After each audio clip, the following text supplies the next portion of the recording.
For decades, the home had been sealed shut. No one dared to enter it until one day when the new residents moved in.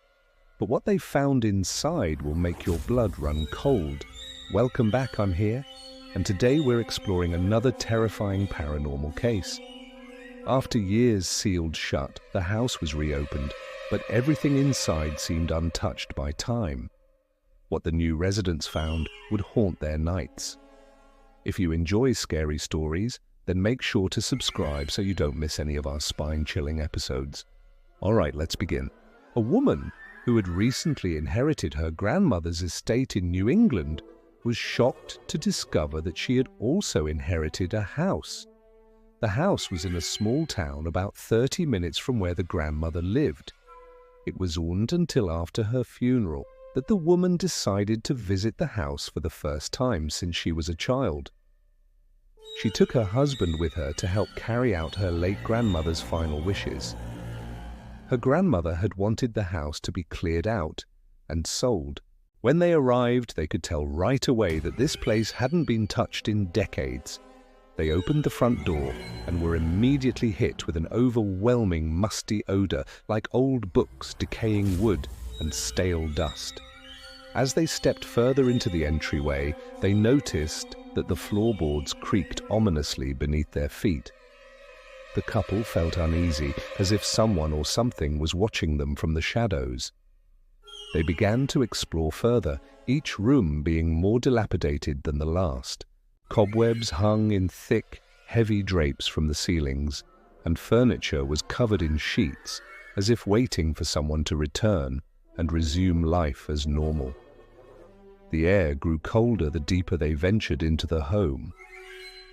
And although it was the middle of summer, they could not help but shiver.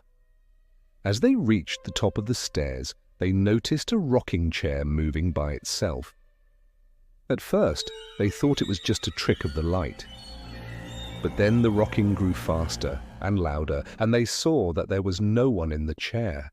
They cautiously approached the rocking chair, half expecting the figure to materialize out of thin air. But as they got closer, they realized that the chair was indeed empty. The rocking continued, though, and they could hear the creaking of the floorboards beneath the chair as it rocked back and forth, faster and louder than before. This was when the woman remembered her grandmother telling her that there was no need to remove the rocking chair from the top of the stairs.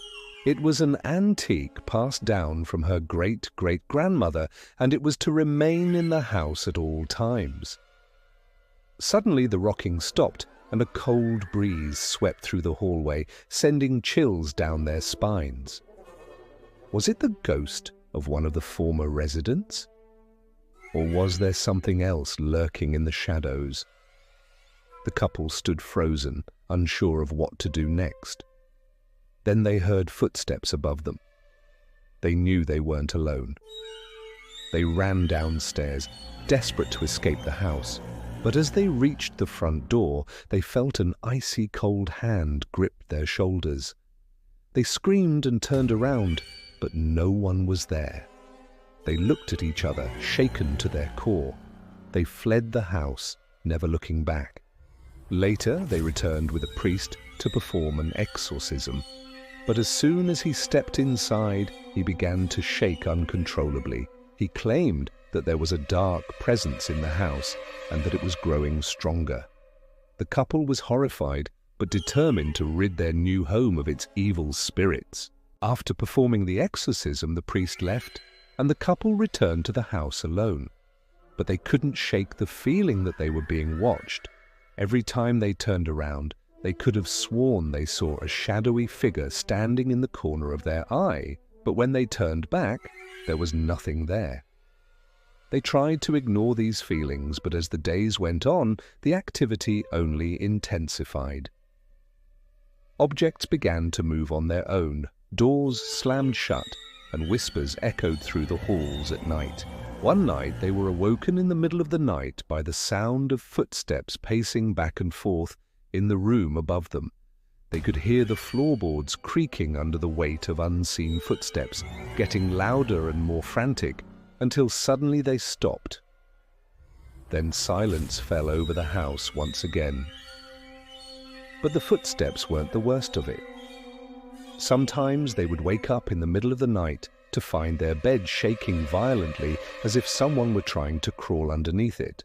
Other times they would wake up to the sound of their names being called in a voice that sounded like fingernails scraping down a chalkboard.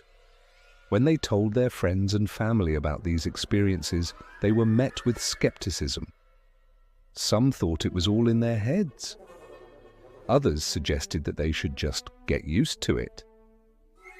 But the couple knew that they couldn't stay in a house where they were constantly being tormented by an unseen presence.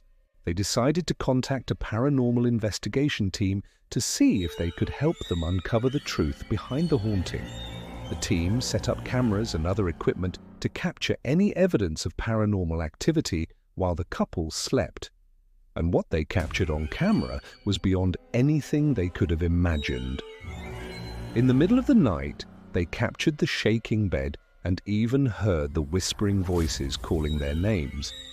But it wasn't just the audio and video evidence that convinced them. There were also strange occurrences that couldn't be explained away as simple tricks of the light or drafts. For example, one investigator captured an image on his camera that showed a shadowy figure standing in the corner of the room. As the investigation continued, they uncovered more and more evidence of paranormal activity. They discovered that the house had been built in the early 1900s and had been home to a family of 5. The family seemed to be doing well, but one day the father was found dead in his study, the mother in the kitchen, and the 3 children in their bedrooms. All of them had died from unknown causes, leading many to believe that they had been poisoned. With this new information, the paranormal investigators were able to piece together the events that had transpired in the house.